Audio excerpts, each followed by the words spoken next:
අපිට සංසාර බය තේරෙන්නේ තවම.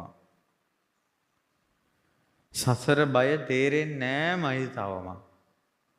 අපාය බය තේරෙන්නේ නෑමයි තවම. මම දැක්ක අර හාමුදුරුවෝ වහන්සේ නම අපාය ගැන විස්තර වගේක් කියනවා. එතකොට ඒ හාමුදුරුවන්ට තේරෙන හිතට දැනෙන විදිහට ඒක විස්තර කරනවා. ළමයි hina වෙනවා මනස්ගත කියවනවා කියලා. ඒ හාමුදුරුවෝ කියනවා ඒ හාමුදුරුවෝ අපාය භාවනාවෙන් දැක්ක විදිහට කණ්ඩ නැත්තම් පාපිස්ස කාලා හරි භාවනා කරන්න හිතෙනවා කියලා කියනවා. පාපිස්ස කාලා හරි භාවනා කරන්න හිතෙනවා කියනවා.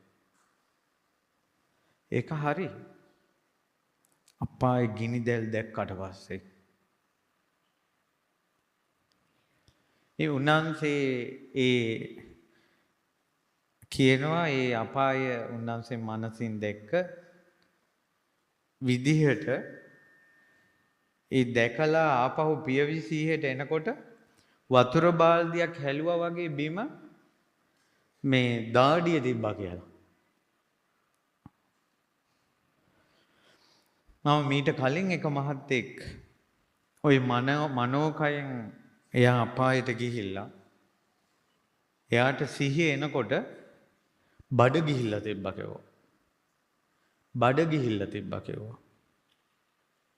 මනෝකයෙන් නිින්දේ ඉද්දින් එහෙම හිත නිරේට ගියා කිව්වා. එයා කෑ ගහගෙන අවදි වෙනකොට බඩ ගිහිල්ලා කිව්වා. බයට ලේ බඩ යනවා. අපාය දැක්කොත්. එහෙම අපායකට ආය අපි වැටෙන්නේ නැහැ කියලා මෙතන ඉන්න කිසි කෙනෙකුට කියන්න බෑ. අපිට ඒව තේරෙන්නේ නැහැ. ඒ නිසායි අපිට අවවාදය අනුශාසනාව අපිට ඒක අපිට සංවේදී වෙන්නේ නැහැ. කීකරු නැහැ. හික්මිලා නැහැ. ඉතින් හික්මෙන්න නම් කීකරු වෙන්න නම් නැත්තම් නිතර අවවාද ලැබෙන්න නම් තමා තුළ කරුණු 16ක් තියෙන්න ඕන. කරුණු 16ක් තියෙන කෙනාට තමයි කියනවා අවවාද කරන්නේ. මේ වෙලාවේ මුගලන් මහරහතන් වහන්සේ අනුමාන සූත්‍ර දේශනාවේ දේශනා කරනවා යම්කිසි කෙනෙක් සෝච හෝති දුබ්බචෝ අකීකරුණං දෝවචස්ස කරන ධම්මේහි සමන්නාගතෝ අකීකරු විදිහට හැසිරෙනවා නම් අක්කමෝ අවවාදයක් කරපුම ඉවසාගෙන ඉන්නේ නැත්තම් අපදක්ඛිනක් ගාහි අනුශාසනේ පැදකුණු කරලා අවවාදේ පිළිගන්නේ නැත්තම් හිසපාත් කරලා ගෞරවයෙන් අවවාදේ පිළිගන්නේ නැත්තම් නචේව වත්තබ්බං මඤ්ඤති මෙයාට කියන්න ඕන කියලා හිතෙන්නේ නැහැ කියනවා. අවවාදයක් දෙන්නත් මොකද්ද වෙන්න ඕනේ? හිතෙන්න ඕන. නච අනුශාසිතබ්බං මඤ්ඤති අනුශාසනා කරන්න ඕන කියලා හිතෙන්නේ නැහැ කියනවා. නච තස්මින් පුද්ගලෝ විශ්වාසං ආපජ්ජිතබ්බං මඤ්ඤති මේ අවවාදේ මෙයාට ඔරොත්තු දෙයි කියලා විශ්වාසයක් හටගන්නේ නැහැ කියනවා. රහතන් වහන්සේ නමකටවත් අවවාදයක් දෙන්න හිතෙන්නේ නැහැ කියනවා. ඒ මිනිස්සයා අකීකරු නම් අකීකරු විදියට හැසිරෙනවා නම් ඒක ඉවසන්නේ නැත්තම් ඊළඟට දෙන අවවාදය ගෞරවයෙන් පිළිගන්නේ නැත්තම් දෙන්න හිතේ අවවාදයක් දෙන්න හිතෙන්නේ නැහැ කිව්වා. එහෙනම් අවවාදයක් දෙන්න හිතෙන්නේ නැති එක තමයි ඊළඟ ප්‍රශ්නේ. දැන් කොච්චර ඉන්නවද වැරදි දකින්න අපි යාළුවට වැඩක් නැහැ. මෙන්න මේ ප්‍රශ්නෙට දැන් ඉස්කෝලවල ගුරුවරු මුහුණ දීලා තියෙනවා. ගුරුවරු දන්නවා ළමයිගේ වැරදි අවවාද අනුශාසනා කරන්න හිතෙන්නේ නැහැ. හේතුව ළමයි අකීකරුයි. අකීකරු විදියට හැසිරෙනවා. උන් ඉවසන්නේ නැහැ. ඊළඟ පාර පිහියෙන් අනීද දන්නේ නැහැ. ගෞරවයෙන් හිසපාත් කළා කියන දේ අහගෙන ඉන්නේ නැහැ. එතකොට හිතෙන්නේ නැහැ කියන්න. එහෙනම් අපේ රාහුලයන් වහන්සේ පැවිදි ජීවිතේ කවදාවත් අකීකරුවන්නේ නැහැ. කවදාවත් අකීකරු විදියට හැසිරුන්නේ නැහැ. කවදාවත් ඉවසීම නැති කරගත්තේ නැහැ. කවදාවත් අවවාද දෙනකොට ගෞරවය නැති කරගත්තේ නැහැ. රාහුල මුනිදුන්ට නමස්කාර වේවා. ඒ නිසා අද උපසම්පදා වුණ ස්වාමීන් වහන්සේටත් බුදුරජාණන් වහන්සේගේ බුද්ධ පුත්‍ර රාහුල තෙරුන්ට අවවාද කරන්න ඕන කියලා හිතෙනවා. අනුශාසනා කරන්න හිතෙනවා. විශ්වාසයට එනවා. එතකොට මේ මුගලන් මහරහතන් වහන්සේ දේශනා කරනවා අකීකරු වෙන්නේ අකීකරුකම ප්‍රදර්ශනය කරන්නේ ඉවසීම නැති බව ප්‍රදර්ශනය කරන්නේ ගෞරවේ නැතිකම ප්‍රදර්ශනය කරන කරුණු 16ක් තියෙනවා. එකක් තමයි පාපී ඉච්ඡාවෙන් යුක්තයි එහි වසඟයට ගියා. පහත් ආශාවල් තියෙනවා. බොළඳ ආශාවල්,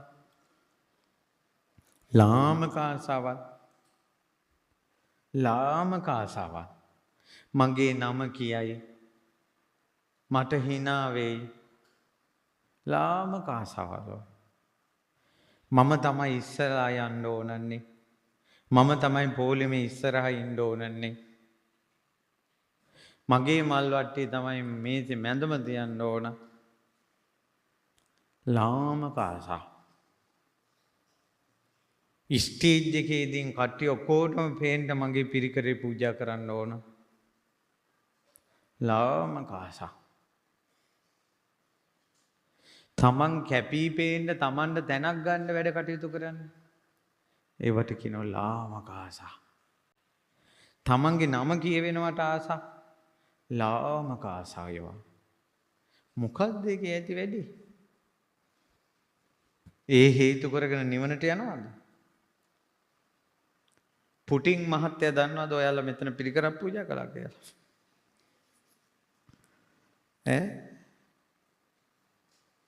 නැත්තම් ඇමරිකාවේ ට්‍රම්ප් දන්නවද ඔයාලා මේ සමිතියේ නිලධාරි මණ්ඩලයට ඇතුල් වෙලා ඉන්නවා කියලා? මාව තනතුරෙන් පහ කළා. මට සභාපතිකම දුන්නේ නැහැ. ඒ වගේ අර ලාමක දෙයකට එල්ලිලා ඉන්නකොට අවවාද කරන්න ඕන, අනුශාසනා කරන්න ඕන කියලා හිතෙන්නේ නැහැ. ඊට පස්සේ අත්තුක්කංසනෝ හෝති පරවම්බති. මෙයා කතා කරනකොට තමන් උස්සලා කතා කරනවා අනිත් අය පහත්. අනේ උන්ට දිසරනේ නෑ ආන්දරනේ. මේ හරියට තමන්ට තියෙනවා ලොකුවට. ඔය මිනිස්සු කුම්මැහි ලෝභ මිනිස්සු හරියට මේ තමන් අනාථ පිණ්ඩික වගේ. තමන් ලොක්ක වෙලා අනිත් මිනිස්සු පහත් කරලා කතා කරනවා. පැහැදිලිනේ? අන්න ඔය වගේ අයට රහතන් වහන්සේලා අවවාද කරන්නේ නැහැ. අනුශාසනා කරන්නේ නැහැ. ඔයගේ ඒකෙන් ප්‍රකට වෙන්නේ මෙයා කීකරු නැහැ, හික්මිල නැහැ. ඒකයි තමන් උසස් කළා සලකන්නේ. කෝදනෝ හෝති කෝධා විභූතෝ. අවවාදයක් කරනකොට තරහා යනවා. තරහා ගිහිල්ලා ඒ තරහාගේ වසඟයට යනවා. හරියට තරහා යනවා අවවාදයක් කරනකොට. ගෙවල් වල ওই ප්‍රශ්නේ තියෙනවා. පොඩ්ඩ කියන්න බෑනේ මුන් යක්කු වගේ වෙනවනේ. එතකොට ආයි කියන්න හිතෙන්නේ නැහැ. අර gedara සතුට නැති වෙනවා. අවවාද අනුශාසනා කරනකොට තරහා ගැනීම අකීකරුකමේ ලක්ෂණයක්. නොහික්මුණු භවයේ ලක්ෂණයක්. ඒ වාගේ අයට අවවාද කරන්න හිතෙන්නේ නැහැ කියනවා. ඊට පස්සේ කෝදනෝ හෝති කෝධ හේතු උපනාහි. තරහවටපත් වෙලා ඒ තරහ මුල් කරගෙන වෛර බඳිනවා. වෛර බඳෙනවා. දැන් බුද්ධ කාලේ එක සිටුවරේ අම්බලමක හිටපු මිනිස්සෙක් දැකලා කියාගෙන ගියා මේ ඉන්න මිනිස්සයා නන් රෑ හොරකම යනවා වෙන්න ඇති. ඔන්න තරහා ගියා අර හොරාට. හොරා හොරෙන් බැලලා මේ කවුද කියලා සිටුතුමා කියලා දැනගෙන සිටුතුමාගේ කුඹුර 7 පාරක් ගිනි තිබ්බා. හරක් ගාලේ හරකුන්ගේ ඔක්කොගෙම කකුල් කැපුවා. සිටුතුමා හදපු බුදුරජාණන් වහන්සේගේ බුදු කුටිය ගිනි තිබ්බා. අර ඇතිවෙච්ච ක්‍රෝධේ වෛරයකටපත් වුණා. ඊට පස්සේ පල්ලි ගන්නමයි හදන්නේ. අවවාදයක් කළා කියලා. අනුශාසනා කළා කියලා. තල මිටක් ගත්තට පස්සේ ගුරුවරයා ගෝලයාට ගැහුවා හොරගම් කරන්න එපා කියලා. ගෝලයා තරහ ගත්තා. වෛරය හදාගත්තා. මං උඹෙන් පරිගන්නවා කියලා හිතාගත්තා. ඒ වගේට අවවාද අනුශාසනා කරලා කරන්න හිතෙන්නේ නැහැ කියනවා. අකීකරු කමේ ලක්ෂණ කියනවා ඒවා. මේව ඉතින් නැති කෙනෙක් හොයාගන්න හරිම අමාරුයි. කෝධන හෝදි කෝධ හේතු අபிසංගී තරහ ගිහිල්ලා ගැටෙනවා පුපුරනවා. කෝධන හෝති කෝධ සාමන්තා වාචං නිච්චාරෙන්ති අවවාදයක් කරනකොට තරහ ගිහිල්ලා තරහ වචන කියන එන්න එපා කියාගෙන අපේ මාත් එක්ක කියලා තරහෙන් කතා කරනවා යා. චූදිතෝ චෝදකේන චෝදකම් පටිප්පරති. තමන්ට අවවාද කරනකොට චෝදනාවක් කරනකොට ඔයා මෙහෙම කළා වැරදි කියලා ඒ කරපු කෙනාට විරුද්ධ වෙනවා තමන්. එයත් එක්ක ගැටෙනවා. චූදිතෝ චෝදකේන චෝදකං අපසාදේති. තමන්ට වැරද්ද පෙන්නලා දුන්න කෙනාත් එක්ක අමනාප වෙනවා. දැන් ඕවා තමන්ගේ හිතේ තියෙනවද නැද්ද කියලා බලන්න. වැරද්දක් පෙන්නලා දුන්නම අමනාපයි. ඌ එනවා මට අවවාද කරන්න. අපේ තියෙන පොල් කෙන්ද පේනවා. ඒකගේ ඇහි තියෙන පොල් පරාලේ පේන්නේ නැහැ. මම දවසක් චූටි එක්කෙනෙකුට අවුරුදු 8ක 9ක විතර එක්කෙනෙකුට මොකක් හරි දෙයකට අවවාදයක් කළා. එදා තමයි ජීවිතේට ওই වචනේ ඇහුවේ. ඔබ වහන්සේ එනවා මගේ මේ පොල් කෙන්ද බලන්න. ඔබ වහන්සේගේ තියෙන පොල් පරාලේ පේන්නේ නැහැ ඇහි කිව්වා. මං ඉක්මනට ඇවිල්ලා පොතේ ලියා ගත්තා. මොකද මං කලින් අහලා නැහැ ඒක.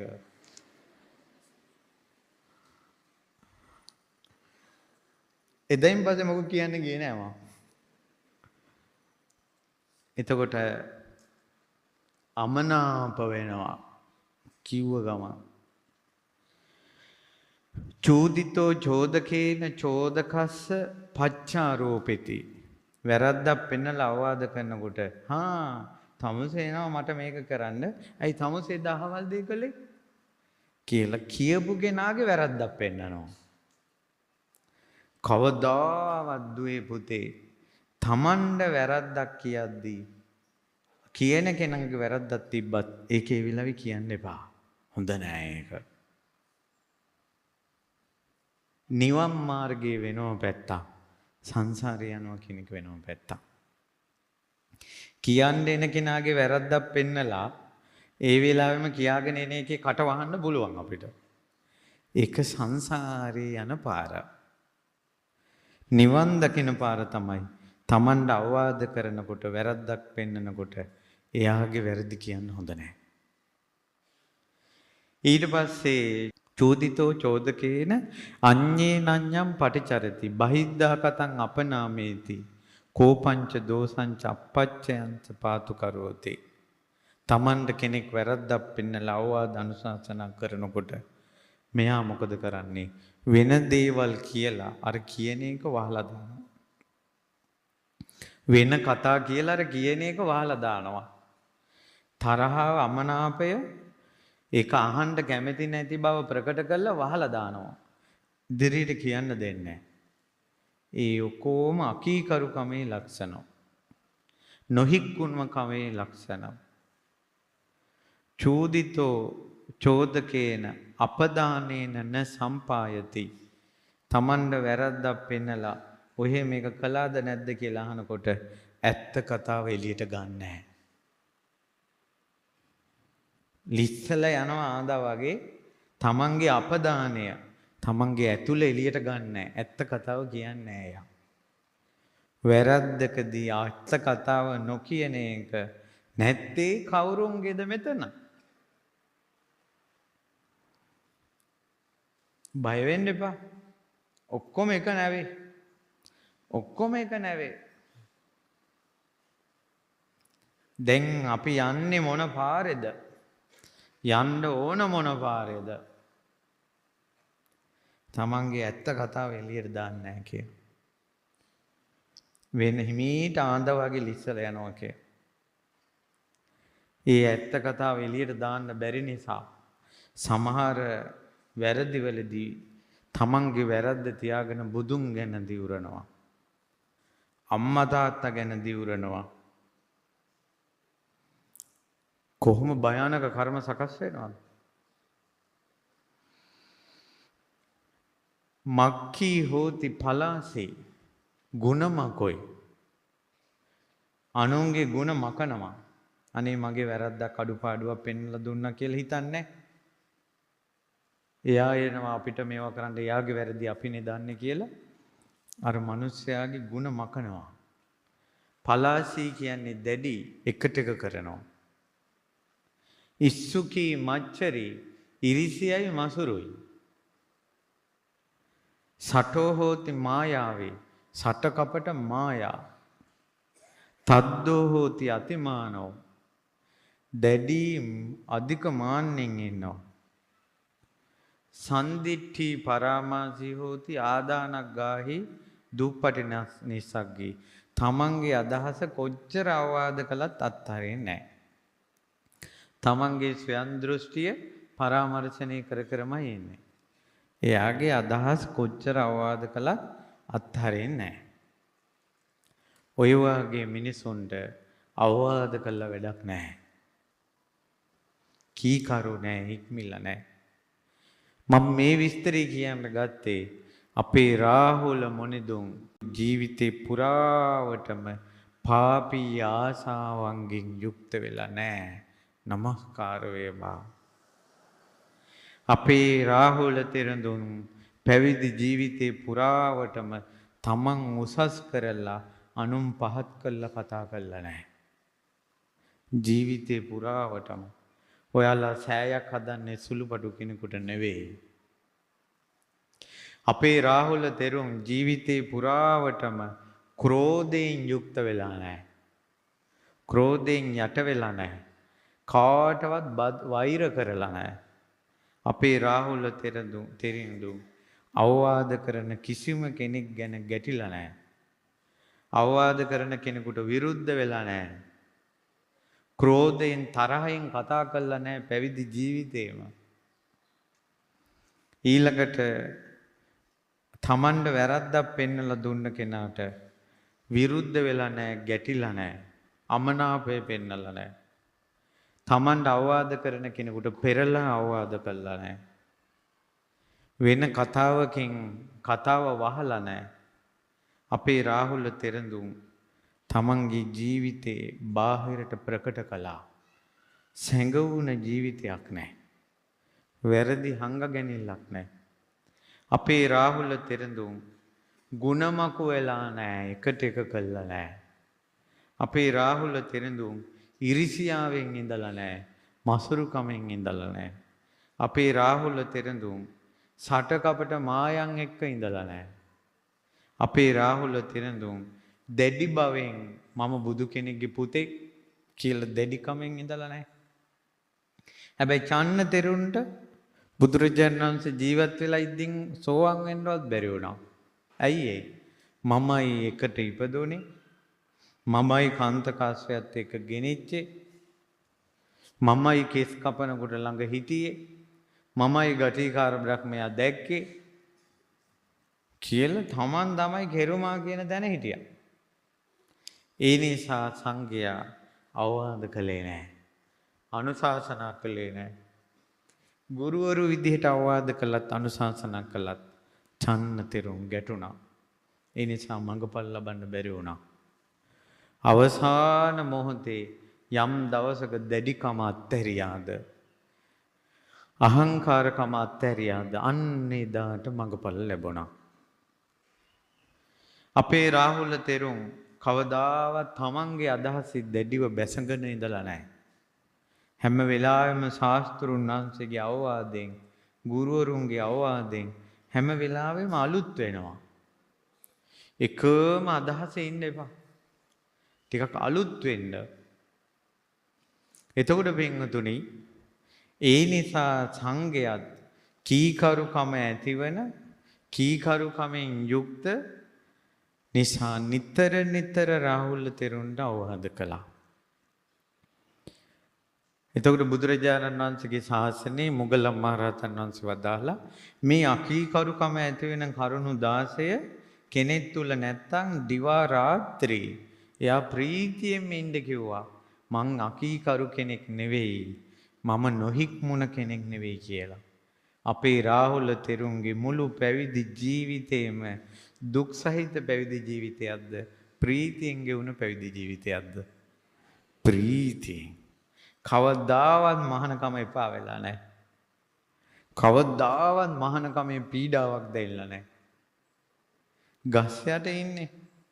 වැසිකිළියේ නිදාගන්නේ සමහර වෙලාවට. මහානකමේ පීඩාවක් දැනෙලා නැහැ. ඒ නිසා මේ රාහුල මහසෑයට සංඝයා පවා උපස්ථාන කළ යුතුයි අද කල. මොකද මහානකමේ පීඩාව නොදැනොන මහානකමේ දුක නොදැනොන දුක් හිතෙන් හදාගත්ත නැති හාමුදුර නමක් හොයාගන්නත් අමාරුයි. පැවිදි ජීවිතේ පුරාවටම ප්‍රීතියෙන් හිටපු අපේ රාහුල තෙරුන්ට උපස්ථාන කරන්න ඕන. අපේ ජීවිතේට ප්‍රීතිය කැඳ ගන්න නම් කීකරුකම කැඳ ගන්න නම් පැහැදිලිද? යම් දරුවෙක් කීකරු නම් හික්මීමෙන් යුක්තයි නම් ඒ අම්මා සැනසෙල්ලෙන් වාසය කරනවා. ඒ තාත්තා සැනසෙල්ලෙන් වාසය කරනවා. යම් බිරිඳක් කීකරු නම් හික්මීමෙන් යුක්තයි නම් ස්වාමියා සැනසෙල්ලෙන් වාසය කරනවා. යම් ස්වාමියෙක් කීකරු නම් හික්මීමෙන් යුක්ත නම් ඒ බිරිඳ සැනසෙල්ලේ වාසය කරනවා. ගෙදර මිනිසු කීකරු නම් හික්මීමෙන් යුක්ත නම් ගෙදර මිනිසු සැනසෙල්ලේ ඉන්නවා. යම් ගමක මිනිසු කීකරු නම් හික්මීමෙන් යුක්තයි නම් ගමේ මිනිසුම සැනසෙල්ලෙන් ඉන්නවා. යම් පළාතක මිනිසු කීකරු නම් හික්මීමෙන් යුක්තයි නම් ඒ පළාතේ මිනිසු සැනසෙල්ලෙන් ඉන්නවා. යම් රටක මිනිසු කීකරු නම් හික්මීමෙන් යුක්තයි නම් ඒ පළාතේ මිනිසු සැනසෙල්ලෙන් ඉන්නවා. රාහුල මුනිදුන් වගේ මුනිවරු මේ මිහි මණ්ඩලයේ සිටියා නම් මේ විශ්වයටම ශාන්තිය සැනසෙල්ල ප්‍රීතිය මේ වගේ මුනිවරු දකින්න එක මෙහෙමයි දුක් වෙන්න කාරණාවක් නැහැ. අපිට සතුටු වේ යුතු කාරණාවක්ම තියෙනවා. අපිට බුද්ධ කාලේ ඉපදෙන්න බැරි වුණාට රහතුන්ගේ කාලේ ඉපදෙන්න බැරි වුණාට අපි අවාසනාවන්ත නෑ පින්වතුනේ. අපි මනුස්ස ලෝකෙට ඉපදිලා එනකොට මේ වාගේ මුනිවරුන්ට අපේ දෑතින් සෑයක් බඳින්න ලැබුණා. ඒක අවාසනාවක්ද? ඒක අවාසනාවක්ද? අඬන්න කාරණාවක්ද? අපේ දෑතින් වෙහෙරක් බඳින්න ලැබෙනවා. මේ ලෝකෙම ඉන්න කීකරුකම කැමැති, හික්මීම කැමැති, සැනසෙල්ල සාන්තිය කැමැති, ජීවිතේ සතුට කැමැති හැම කෙනාම රාහුල මුනිදුන්ගේ සෑය බඳින්න එකතු වෙන්න. ගඩොලකින් හරි සම්බන්ධ වෙන්න. වැලි කැටයකින් හරි සම්බන්ධ වෙන්න. මේ රාහුල සෑය කියන්නේ මිහි මණ්ඩලයේ සුවිශේෂී ස්තූපයක්. වැඩි ඕනේ රාහුල මහසෑය තවම බැඳිලා ඉවරත් නැහැ. පේසාවල්ලු 3 ඉවරයි. දැනටම ලෝකයේ මැල්පිටිය ප්‍රචලිත වුණාද නැද්ද? රාහුල මහරහතන් වහන්සේ වඩින්නත් කලින් මෙතන කුටිය හදනකොට තුන් ලෝකෙම ප්‍රචලිත වුණාද නැද්ද රාහුල සෑය කියලා. දැන් ලෝකෙ මිනිස්සු පවා මේ මාධ්‍යයෙන් බණ අහලා පිටරට අය පවා දැන් ඇල්පිටිය දන්නවද නැද්ද? රාහුල මහසෑය. දෙවියන් බඹුන් පවා දකිනා වඳිනා පුදනා මේ සුඳුරු මහසෑය. කවුරුත් එකතු වෙන්න ඕන මේ විහිර බඳින්න.